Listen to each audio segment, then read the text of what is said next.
إله إلا الله وحده لا شريك له في الخلق والأمر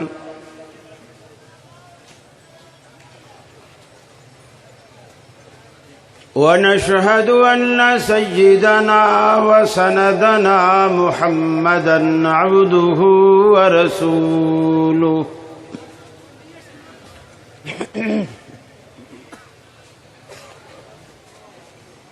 المبعوث إلى الأسود والأحمر لتتميم مكارم الأخلاق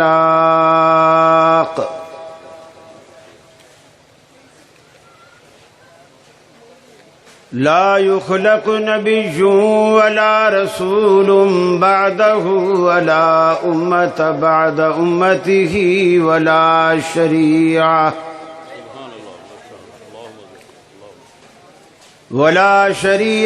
بعد شريعته ولا كتاب بعد كتابه وصلى الله تعالى عليه وعلى آله وأصحابه الذين هم خلاصة العرب الذين هم مفاتيح الرحمة ومصابيح الغرل. أعوذ بالله من الشيطان الرجيم. بسم الله الرحمن الرحيم.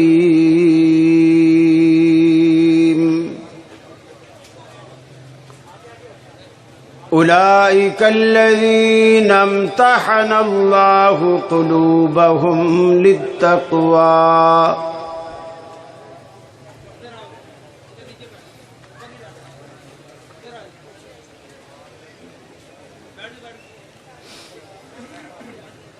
یہ مقصد ہے کہ دنیا سے جہالت دور ہو جائے، کلام اللہ سے مومن کا دل پر نور ہو جائے۔ یا الہی جب تک کہ میرے جسم میں جان رہے، تجھ پہ صدقے تیرے محبوب پہ قربان رہے۔ میں رہوں یا نہ رہوں پر دل کی ہے یہ دعا، دین احمد اور عزت قرآن رہے۔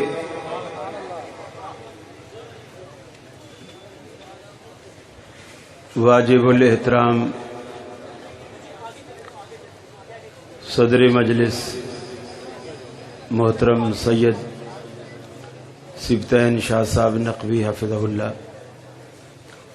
دیگر علماء، میری جماعت کے خطباء، طلباء، اساتذہ اور میرے اہل توحید بھائیوں،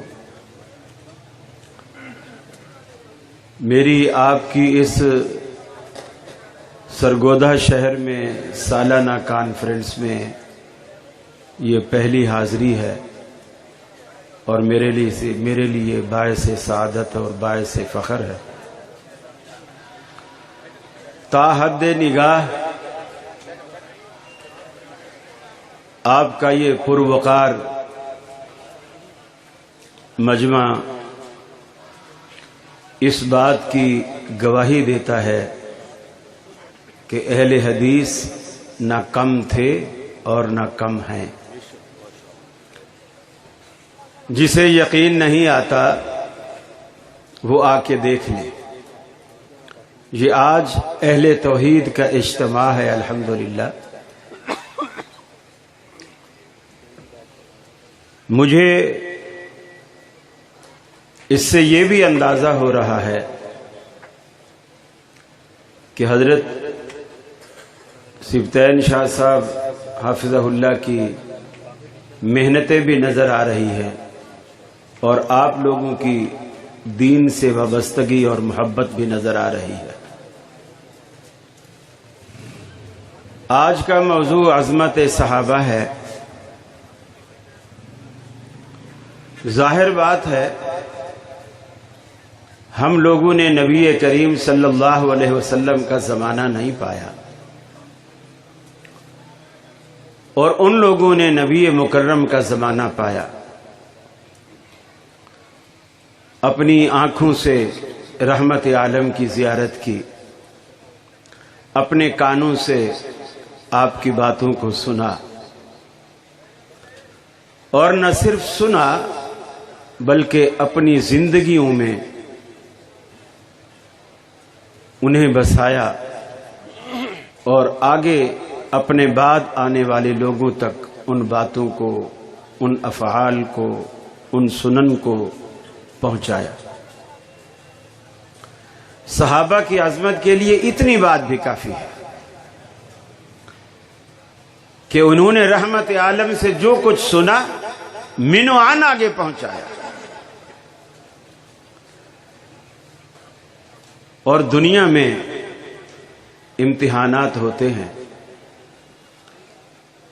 طلباء سبق یاد کرتے ہیں، ممتحن ایک پرچہ بناتا ہے، کمرے میں بٹھا دیا جاتا ہے، کاغذ قلم ہاتھ میں تھما دیا جاتا ہے، سوال نامہ ہاتھ میں پکڑا دیا جاتا ہے، اور طلباء سے کہا جاتا ہے کہ ان سوالوں کے جواب لکھ دیجیے۔ بڑا آسان معاملہ ہے، لیکن صحابہ کرام سے جب اللہ نے امتحان لیا تو کاغذ اور قلم پکڑا کر کچھ سوال ہاتھ میں نہیں تھمائے، ایسا امتحان لیا۔ دنیا جانتی ہے سیدنا بلال رضی اللہ تعالی عنہ کو مکہ کے دہکتے انگاروں پر لٹایا جاتا، اور کمر سے رسنے والے پانی سے وہ انگارے بجھ جایا کرتے تھے۔ فرمایا اولئک الذین امتحن اللہ قلوبہم للتقوی،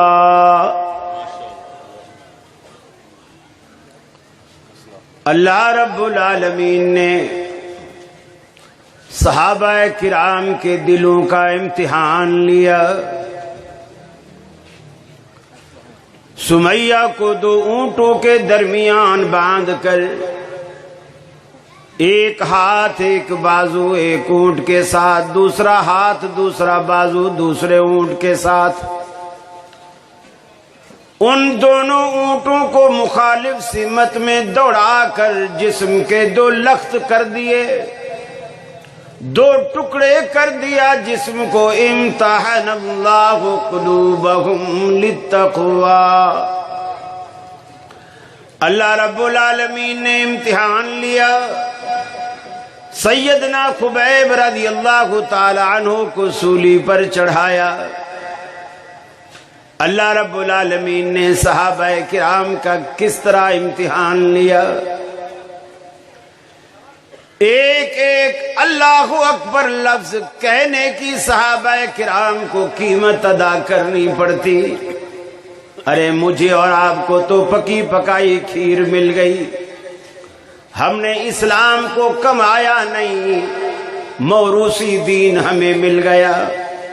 نانا مسلمان تھا، دادا مسلمان تھا، ابا مسلمان تھا، ہم مسلمان کے گھر میں پیدا ہوئے، لہذا ہم بھی مسلمان۔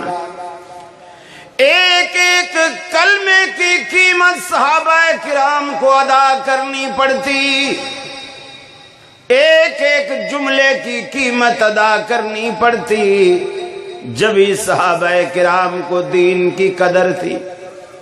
ہمیں وہ قدر نہیں، بن مانگے دین مل گیا، بن مانگے اسلام مل گیا، بن مانگے قرآن مل گیا۔ اللہ رب العالمین نے صحابہ کرام کو آزمائش کی چکی میں ایسا پیسا، لیکن وہ بھی بالکل کندن بن کر نکلے۔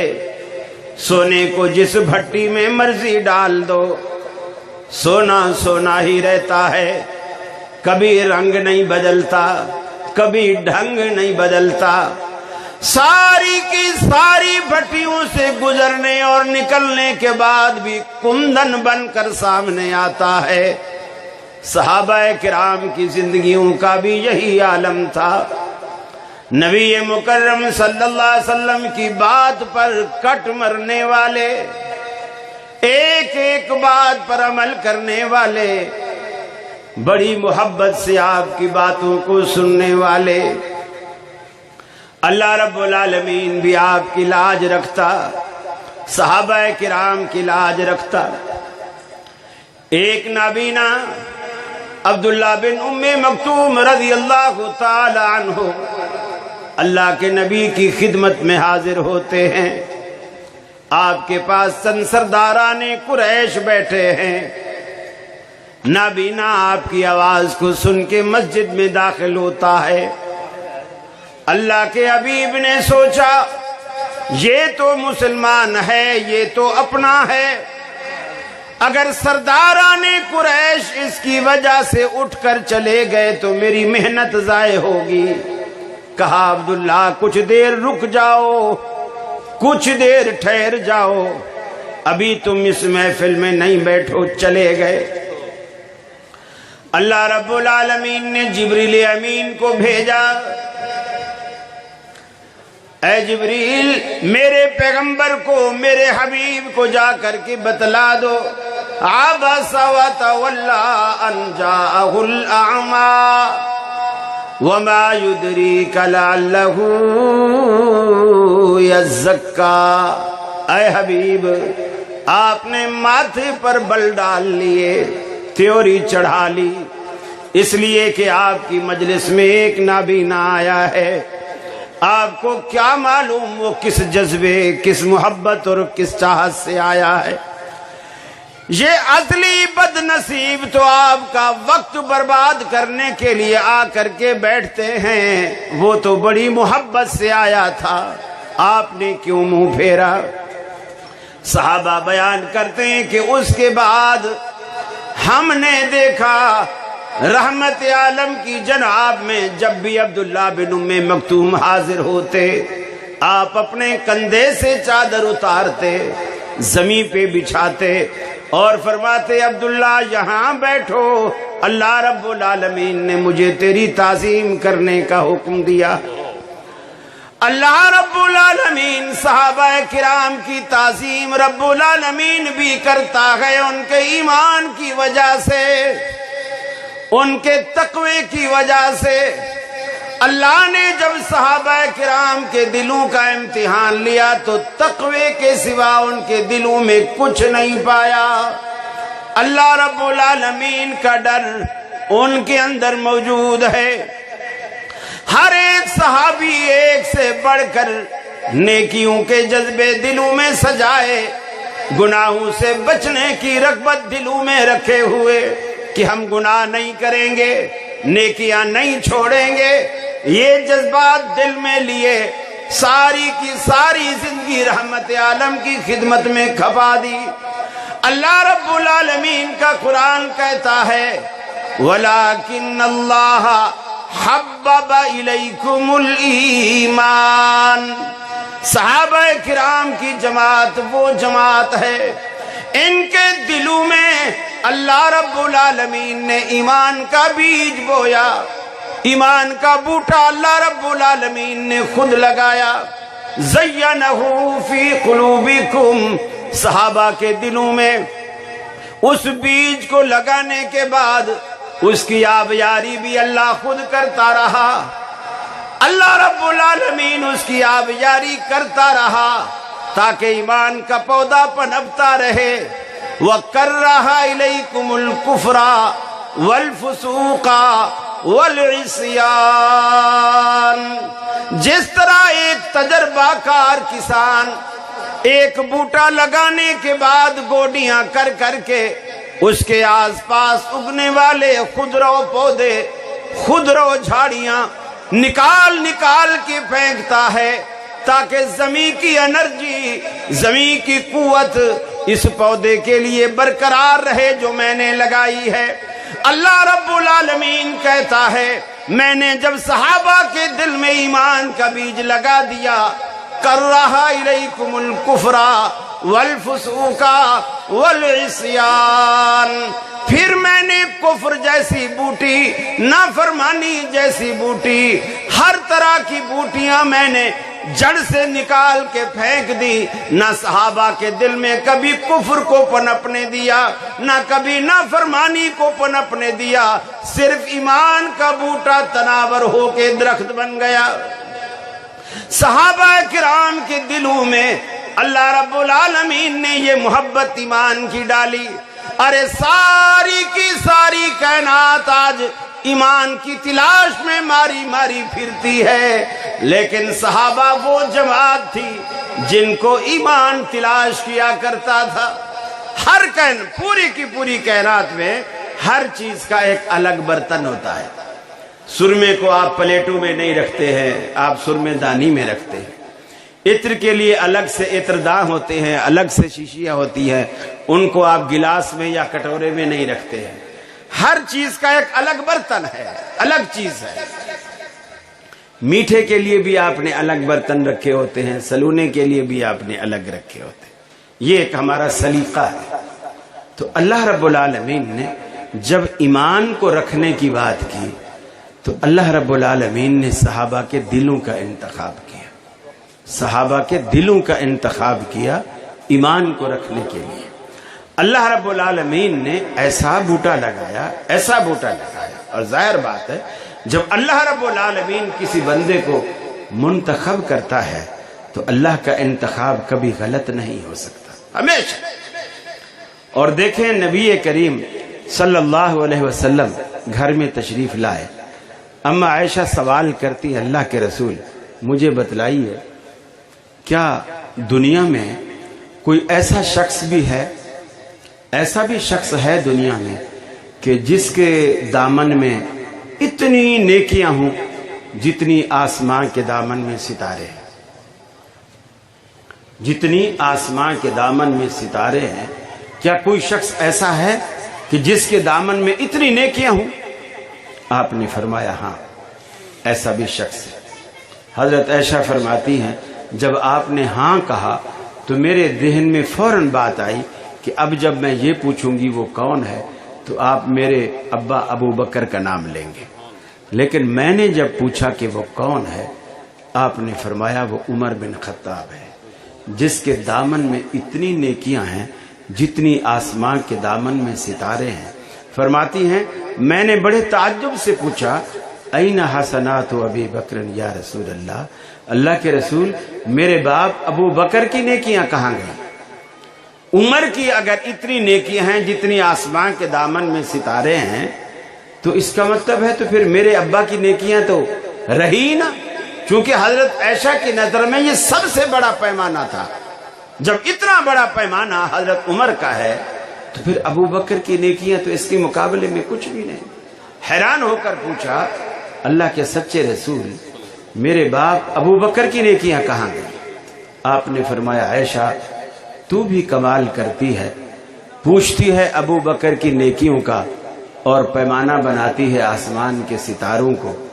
عمر کی ساری زندگی کی نیکیاں جو آسمان کے ستاروں کے برابر ہیں، وہ ساری زندگی کی نیکیاں ابو بکر کی ایک رات کا مقابلہ بھی نہیں کر سکتی، ابو بکر کی ایک رات کا مقابلہ بھی نہیں کر سکتی۔ نبی مکرم صلی اللہ علیہ وسلم نے ایک موقع پہ فرمایا، آپ نے فرمایا میں نے خواب میں دیکھا کچھ لوگوں نے یہاں تک کرتا پہنا ہوا ہے، کچھ لوگوں نے یہاں تک، کچھ لوگوں نے پنڈلی تک، اور عمر نے اتنا لمبا کرتا پہنا ہوا ہے کہ وہ پورا زمین تک لٹکا ہوا ہے۔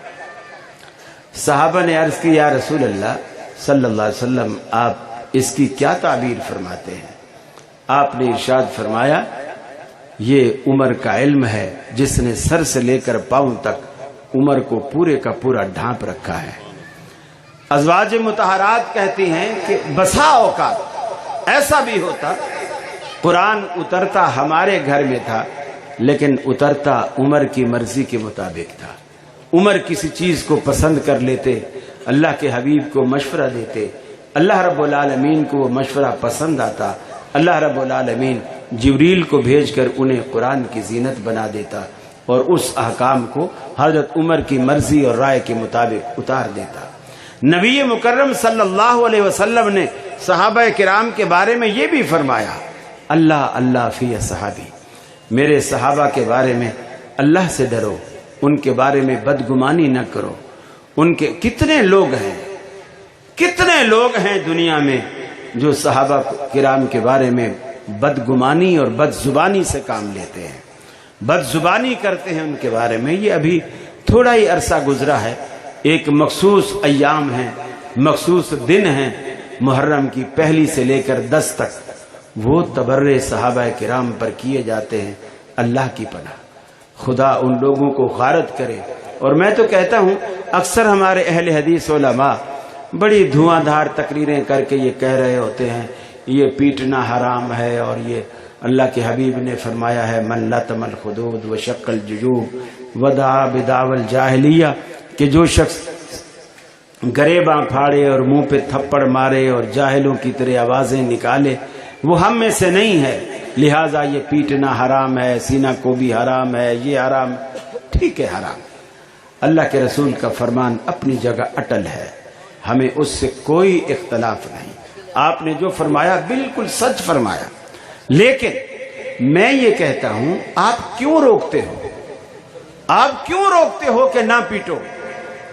میں تو کہتا ہوں جس سینے میں صدیق و عمر کی محبت نہ ہو، ان سینوں کو سدا پیٹتے ہی رہنا چاہیے، ساری زندگی پیٹنے دو ان کو۔ ان کی سزا یہی ہے، اللہ رب العالمین نے دنیا میں رکھ دی ہے۔ یہ صدیق اکبر عمر فاروق رضی اللہ تعالی عنہ کے بغض کی وجہ سے، جو ان کا بغض ان کے دلوں میں ہے، ان سینوں کو یہ بغض جب تک نہ نکلے پیٹتے ہی رہنا چاہیے، بلکہ ان کی چھریوں کی دھار ختم ہو جائے تو تم دھار لگا کر دوسری چھری پکڑا دو کہ اس کو چھوڑو، اس سے پیٹو۔ اللہ رب العالمین نے ان کو یہ سزائیں دی۔ صحابہ کرام کا ایمان اتنا مثالی تھا کہ اللہ رب العالمین نے اس کو معیار بنا کر اس دور کے یہود و نصارہ سے کہا، فرمایا فَإِنْ آمَنُوا بِمِثْلِ مَا آمَنْتُمْ بِهِ فَقَدْ اهْتَدَوْا، اگر یہ لوگ بھی ایسا ایمان لائے جیسے ابو بکر ایمان لائے، عمر فاروق ایمان لائے، عثمان غنی ایمان لائے، علی المرتضیٰ، طلحہ زبیر ایمان لائے، اگر یہ لوگ بھی ایسے ایمان لے آئے تو پھر یہ مومن ہیں، پھر یہ ایمان والے ہیں، پھر ہم کہیں گے کہ ہدایت پا گئے، یہ ہدایت یافتہ ہیں۔ اللہ رب العالمین نے صحابہ کے ایمان کو معیار بنا کر دنیا کے سامنے پیش کیا۔ ان کے دلوں میں اللہ کی محبت، اللہ کی عظمت، اللہ کی وحدت، اللہ کی توحید کوٹ کوٹ کر بھری ہوئی تھی۔ نبی کریم صلی اللہ علیہ وسلم کی محبت بھی ان کے دلوں میں کوٹ کوٹ کر بھری ہوئی ہے۔ ایک ایک بات پر، ایک ایک اشارے پر، اللہ کے رسول کی ایک ایک بات پر کٹ مرنے والے، جان قربان کر دینے والے، رحمت عالم صلی اللہ علیہ وسلم خطبہ دے رہے ہیں، خطبے میں فرماتے ہیں بیٹھ جاؤ بیٹھ جاؤ۔ عبداللہ بن مسعود رضی اللہ تعالی عنہ مسجد کے دروازے کی دہلیز پار کر رہے ہیں، سنا کہ بیٹھ جاؤ، وہیں بیٹھ گئے، اس لیے کہ اللہ کے رسول کا حکم آ گیا ہے کہ بیٹھ جاؤ، وہیں بیٹھ گئے، ایک قدم بھی آگے نہ نکلے، ایک قدم۔ اور صحابہ کرام کی جو سب سے بڑی خوبی تھی وہ یہ تھی کہ دین کی جو اساس ہیں دو باتیں، ایک اللہ کی توحید اور ایک رسول اکرم صلی اللہ علیہ وسلم کی سنت سے پیار، یہ دو باتیں صحابہ کرام کے اندر کوٹ کوٹ کر بھری ہوئی تھی۔ کوئی صحابی ایسا نہیں تھا جس کے دل میں توحید کے بارے میں کوئی ریب ہو، کوئی شک ہو، ہرگز نہیں، پختہ ایمان اللہ رب العالمین کی ذات پر۔ بلکہ اگر کسی کو دیکھتے کہ وہ لوگ توحید میں شک کر رہے ہیں، فوراً حضرت عمر کی تلوار بے نیام ہو جاتی، اللہ کے رسول اجازت دیں میں اس منافق کی گردن اڑا دوں، ہر وقت تیار رہے۔ یہ دو باتیں صحابہ کرام کے دلوں میں کوٹ کوٹ کر بھری ہوئی تھی۔ اللہ رب العالمین نے ہم سب کو یہ ایسی جماعت جو ہمارے اسلاف ہیں، ایسی جماعت دی ہے جو ہمارے لیے مثال ہے، نمونہ ہے. ہم ان کو دیکھ کر، ان کی زندگیوں کو دیکھ کر اپنی زندگیوں کو رسول اکرم صلی اللہ علیہ وسلم کی 23 سالہ دور نبوت کی زندگی کے قالب میں ڈھالنے کی ہم کوشش کر سکتے ہیں. اور صحابہ کرام کو اللہ نے ایسی مثال بنایا کہ تم یہ کہتے ہو کہ نبی کی سنتوں پہ عمل نہیں ہو سکتا، صحابہ نے کر کے دکھایا ہو سکتا ہے. جو بھی چیز ہے، تراوی کا مسئلہ ہے، رفع الیدین کا مسئلہ ہے، آمین کا مسئلہ ہے، جو چیز صحابہ کرام نبی رحمت کو دیکھتے تھے. حضرت عبداللہ بن زبیر مسجد نبوی میں کھڑے ہیں، نماز پڑھاتے ہیں، امامت فرماتے ہیں. بخاری شریف میں آتا ہے اما ابن زبیر ومن وراہ وان للمسجد للجۃ، وہ مسجد نبوی جس کی چھت کھجوروں کی ہے، جس کی دیواریں کچی ہیں. عبداللہ بن زبیر نے نماز پڑھائی، انہوں نے بھی آمین کہی اور صحابہ کرام نے بھی آمین کہی. اور جب سب نے آمین کہی تو فرمایا مسجد نبوی ان کی آمین کی آواز سے گونج اٹھی. اور اب یہ لوگ چڑھتے ہیں. یہ اللہ تبارک و تعالیٰ کے رسول کے وہ جانثار تھے جو ایک ایک سنت کو اجاگر کرنے والے، ایک ایک سنت کو پھیلانے والے، گھر گھر پہنچانے والے، نبی رحمت کی سنتوں کو بیان کرنے والے. وائل بن حجر، مالک بن حویرث، عبداللہ بن عمر رفع الیدین کو بیان کرتے ہیں کہ آپ جب نماز شروع کرتے ہیں، اللہ کے رسول اذا افتتح الصلاۃ، جب آپ نماز کو شروع کرتے، وَإِذَا كَبَّرَ لِلرُّكُوعِ، اور جب رکوع کے لیے تکبیر کہتے، وَإِذَا رَفَعَ رَأْسَهُ مِنَ الرُّكُوعِ، اور جب رکوع کے لیے سر اٹھاتے، رفعهما كذلك، اپنے ہاتھوں کو اسی طرح اٹھاتے تھے. بعض روایات میں حذو منکب ہے، بعض روایت میں حذو شہمۃ اذن ہے، کانوں کی روح کے برابر تک اٹھاتے تھے. اب یہ صحابہ بیان کرتے ہیں. پھر یہ بھی کہا کہ تیسری مرتبہ اذا قام من الرکعتین رفع یدیہ، جب آپ 2 رکعتوں کے بعد کھڑے ہوتے تیسری رکعت کے لیے، جب بھی آپ ایسا کرتے. صحابہ کرام نبی کی پوری زندگی کو محفوظ کیے ہوئے ہیں، ایک ایک ادا محفوظ کیے ہوئے ہیں کہ آپ نماز کیسے شروع کرتے، ہاتھ کیسے باندھتے. وضع یدہ الیمنی علی یدہ الیسری علی صدرہ، آپ دایاں ہاتھ بائیں کے اوپر رکھتے، پھر دونوں کو پکڑ کر آپ سینے پر رکھتے. اور ویسے بھی دیکھا جائے کسی کی محبت اور یاد کا مرکز، سرگودا والو دیانتداری سے بتاؤ، دل ہوتا ہے یا پیٹ ہوتا ہے؟ ذرا بولے. دل ہوتا ہے. اور کراچی والوں کا دل تو سینے میں ہے، سرگودے والوں کا آپ بتا دیجئے. کسی کا دل پیٹ میں ہوتا ہے؟ نہیں. اور اللہ کو پیٹ تھام کر یاد کرنے سے دل تھام کر یاد کرنا بہتر ہے. دل تھام کر اللہ رب العالمین کو یاد کیا جانا چاہیے. پیٹ تھام کر تو سبھی یاد کرتے ہیں. ہم دفتر جاتے ہیں، آفس جاتے ہیں، فیکٹری جاتے ہیں، کھیت میں جاتے ہیں، زمین میں جاتے ہیں، جہاں بھی جاتے ہیں پیٹ کے لیے جاتے ہیں. اب مسجد میں آیا ہے 10 منٹ 12 منٹ 15 منٹ 20 منٹ کے لیے، اب تو پیٹ کو چھوڑ دے. وہی سب کے پیٹ بھرنے والا ہے، انشاءاللہ آپ کے بھی پیٹ بھرے گا. تو صحابہ کرام نے نبی مکرم کی ایک ایک سنت کو زندہ رکھا، ایک ایک سنت کو. یہ صحابہ کرام کی عظمت ہے. کسی چیز کو معمولی نہیں جانا. حتیٰ کہ عبداللہ بن عمر رضی اللہ تعالی عنہ سفر میں جاتے ہیں، اور سفر میں جاتے جاتے راستے میں کوئی ایسی جگہ آتی ہے جہاں اللہ کے رسول کچھ دیر ٹھہرے تھے، کچھ دیر بیٹھے تھے. وہ وہاں جا کر اتنی دیر ٹھہرتے ہیں، اتنی دیر بیٹھتے ہیں. کیوں؟ کہ میرے محبوب محمد رسول اللہ صلی اللہ علیہ وسلم بیٹھے تھے. حضرت عمر آتے ہیں اور آ کر کے بیت اللہ کا طواف شروع کرتے ہیں. حجر اسود کو بوسہ لینے کا وقت آیا، بوسہ دینے سے پہلے رک گئے اور رک کر کہا، اے حجر اسود، میری نظر میں تو ایک پتھر ہے اور پتھر سے زیادہ تیری کوئی حیثیت نہیں. نہ تو نفع دے سکتا ہے، نہ تو نقصان دے سکتا ہے. اللہ کی قسم، اگر میں نے اپنے محبوب محمد رسول اللہ صلی اللہ علیہ وسلم کو نہ دیکھا ہوتا کہ وہ تجھے بوسہ دیتے ہیں، میں تجھے کبھی بوسہ نہ دیتا. میرا یہ بوسہ دینا صرف اس وجہ سے ہے کہ میرا محبوب تجھے بوسہ دیتا تھا. میں تیری کسی تقدس کی وجہ سے یا تیری کسی اہمیت کی وجہ سے تجھے بوسہ نہیں دیتا، نبی مکرم کی سنت کی اہمیت کی وجہ سے۔ یہ باتیں صحابہ کرام نے ہمیں بتلائیں اور سکھلائیں کہ دین جو اصل نام ہے وہ اللہ رب العالمین کی توحید کا اور محمد الرسول اللہ صلی اللہ علیہ وسلم کی سنت کا نام ہے، اور یہ بات ہم نے صحابہ کرام سے سیکھی۔ یہی دو باتیں ہیں اور اسی پر سارے دین کی اساس ہے کہ بندگی اللہ کی، طریقہ محمد الرسول اللہ صلی اللہ علیہ وسلم کا۔